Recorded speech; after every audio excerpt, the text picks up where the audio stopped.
Você já reparou que alguns produtos têm um preço e outros produtos outro preço, ou maior ou menor? Deixa eu citar como exemplo esse equipamento aqui do estúdio. Essa é uma M-Box, é um equipamento usado para áudio no estúdio. E ele custa hoje no mercado, junto com o software que acompanha, que é o Pro Tools, ele custa hoje em torno de R$3.000. É o valor de mercado desse equipamento. Esse celular da Motorola, ele custa em torno de R$80 a R$100, da Nextel. Eu tenho aqui também outro objeto como exemplo. Essa tesoura, ela custa no mercado talvez R$3, talvez R$4. Um preço bem pequenininho, um preço intermediário e um preço, vamos dizer, alto de R$3.000. No primeiro momento, dá essa impressão de que a diferença de preços é devido ao tamanho do objeto. O maior custa mais, o outro custa menos e assim por diante.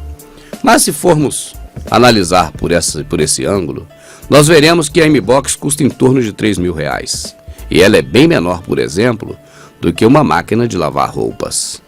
No entanto, a M-Box é muito mais cara do que uma máquina de lavar roupas. Então não é o tamanho que faz a diferença do preço. O vídeo que eu vou trazer agora, eu quero que você preste muita atenção, mas muita atenção mesmo, porque de uma vez por todas, esse vídeo, ele dissipa toda a dúvida e todo o desconhecimento que há quanto à questão de produto e preço. Por que que um produto é barato? É um preço baixo. E outro produto, seja eletrônico ou não, como eu dei exemplos aqui, seja bens de consumo, seja alimentação, seja qual for o produto. Por que que um é caro, outro é barato? Na alimentação, por exemplo, por que que camarão é mais caro que a sardinha? Pode até se inverter em algum momento, em algum lugar, mas normalmente é assim. Por que que caviar é mais caro do que o arroz?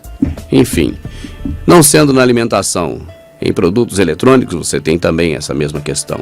Mas o grande detalhe é o que diferencia o preço das coisas. O que faz essa diferença?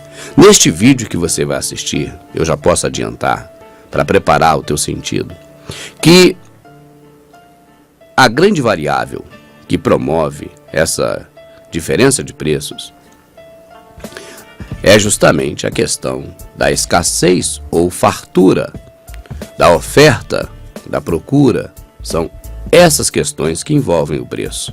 Agora, o perigoso de tudo, e é a grande sacada dos senhores do mundo, é quando esse grupo que domina a gente, que nos tem como gado, eles têm controle de todos os lados dessas questões.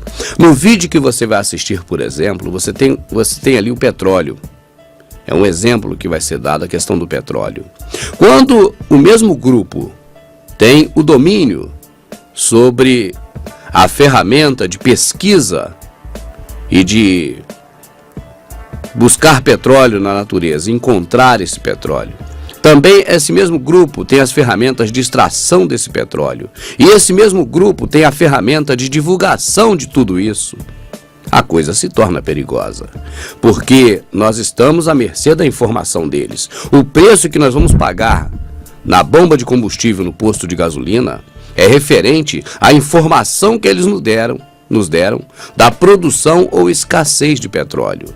E essa produção ou escassez fica no controle deles, porque eles podem, na verdade, descobrir muito petróleo e até produzir muito petróleo, mas divulgar que não tem petróleo e o preço vai subir e nós teremos que pagar. Outro exemplo que esse vídeo dá é quanto à questão da saúde, onde os laboratórios pesquisam remédios para curar doenças.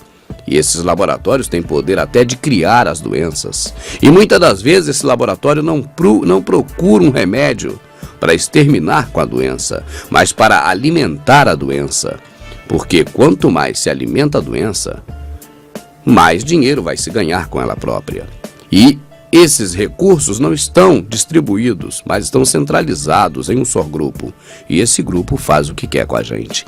Essa reportagem que você vai assistir agora, que fala também sobre o carro que já poderia ser elétrico há muito tempo, ela é muito interessante. Ela é extremamente interessante. E eu gostaria que você parasse tudo e prestasse a máxima atenção. E se for preciso que você repita de novo esse vídeo, que assista de novo. Porque embora o irmão Rubens fale numa linguagem bem simples, porque eu também sou simples e não tenho muito estudo, mas a pessoa que vai explicar sobre o vídeo, na qual eu fiz a produção em português, a pessoa explica para quem entende mais as coisas porque tem mais estudo. Mas já com essa introdução que eu dei, eu espero que todos tenham alcance, assim como eu, porque eu me enquadro também como a maioria, né? Eu não tenho estudo, eu não estudei muito, eu não tenho muita cultura nesse mundo. O conhecimento que eu tenho são mais coisas ocultas do que explícitas, essa é a verdade. Erro muito no português, como você sabe, e também digo que eu não me preocupo com isso. Se eu me preocupasse, eu poderia estudar melhor o português. Mas eu não me preocupo porque o sistema que apresenta essa situação, eu não sou assim, não me enquadro totalmente nele. E não quero me enquadrar nesse sistema. Então eu prefiro levar do meu jeito. Eu creio que no momento em que você consegue se comunicar e a pessoa consegue entender, é melhor do que você estudar muito e adquirir termos técnicos que as pessoas não entendem. Eu fico, por exemplo, aqui abrindo um parênteses, eu fico estarrecido de ver como as receitas médicas são escritas com aquela caneta toda torta. Uma letra toda torta de um médico que estudou tanto. E eu fico também assim, pasmo de ver como os termos jurídicos de uma causa na justiça são tão complexos, se diz respeito à integridade do ser humano, do cidadão.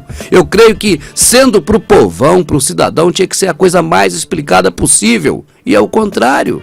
Quando você pega uma causa de um juiz ou um advogado que ele fez aquilo lá, você não entende nada.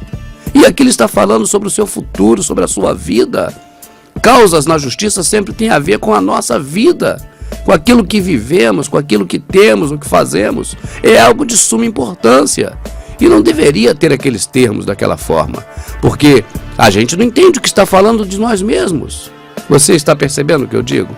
Então abri esse parênteses por causa disso, mas não quero tirar o foco aqui do vídeo. O vídeo é sobre a escassez e o preço. Eu gostaria que você assistisse essa questão do capitalismo, para que você fique por dentro e me ensine também um pouco, porque eu não estou aqui para ensinar, apenas para despertar. Vamos examinar uma das mais antigas ordens institucionalizadas, ainda em uso hoje, o sistema monetário. Quando eu digo sistema monetário, eu não falo sobre políticas monetárias nacionais. Não falo de taxas de juros, políticas de reserva fracional, bancos centrais ou qualquer outro componente. Eu me refiro à absoluta fundação do conceito, sendo um sistema de incentivo, aquisição e troca. Em primeiro lugar, vamos fazer a pergunta fundamental. Por que nós inventamos o dinheiro?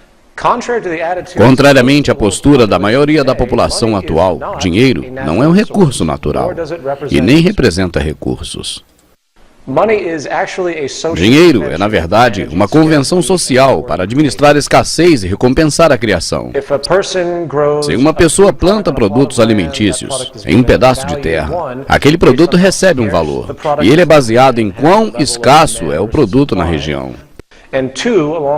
Portanto, o nível de demanda versus o suprimento, ou seja, a procura em função da oferta, com a qualidade do trabalho e tempo gasto para produzir esse produto. Em termos gerais, se um produto é raro nessa sociedade, então seu valor é aumentado. Essa é a teoria básica do valor que você ouve nos cursos de introdução à economia. Olhando superficialmente, pode parecer bobeira. Mas agora vamos considerar alguns dos efeitos colaterais inconfessos, negativos desse sistema, que eles não falam. Vamos saber sobre o mecanismo do lucro e sua relação com a preservação das instituições. Simplesmente, problema e escassez é igual a lucro. Atributos socialmente negativos se tornam empreendimentos positivos recompensados para a indústria. Quanto mais problemas e escassez há, mais dinheiro pode ser feito das tentativas de solução. Quanto mais eficiência é criada na sociedade, menos oportunidades existem para a aquisição monetária. Pense sobre isso. Em outras palavras, isso pode soar tanto como pessimista e até bruto, mas há pouquíssima recompensa e, portanto, motivação intrínseca para resolver qualquer problema lucrativo. A própria necessidade do sistema monetário faz com que os problemas sejam perpétuos. Por exemplo, a energia é fundamental para a nossa sociedade. Você pode pensar que escassez e esgotamento dos suprimentos de petróleo, levando em conta a dependência da nossa sociedade atual, apresentando nada além de conotações negativas. Não em curto prazo. Não há nada que as companhias de petróleo mais queiram do que a constante escassez. O alvoroço especulativo sobre o petróleo em 2007 e em 2008, que parou as escolas, ônibus escolares e causou imensa dificuldade nos Estados Unidos para as classes inferiores, tanto para o gás de cozinha residencial e transporte, é um exemplo clássico, já que as companhias de petróleo sabem que eles podem fazer muito mais dinheiro tendo seus itens escassos, estão propensos, portanto, a deliberadamente limitar a produção, ou simplesmente ser completamente desonestos nas informações sobre o petróleo disponível. Infelizmente, para todos os outros grandes problemas sociais, como poluição ambiental. Quanto mais sujos os lençóis freáticos e as torneiras ficam, mais a indústria pode ganhar, oferecendo soluções lucrativas. Isso cria um reforço perverso de indiferença às questões ambientais para as industriais. Quanto mais problema há, mais dinheiro pode ser feito. A forma de armar as peças no tabuleiro é simples. E o terror psicológico são doentes e intensos. Vamos considerar a indústria médica. Ela deveria ser a instituição mais séria e honesta que nós temos. Isso porque a qualidade de vida sempre depende dela. Porém, não é difícil perceber a simples realidade, que essa instituição médica, que tem milhões de empregados, ela cresce com a doença da população.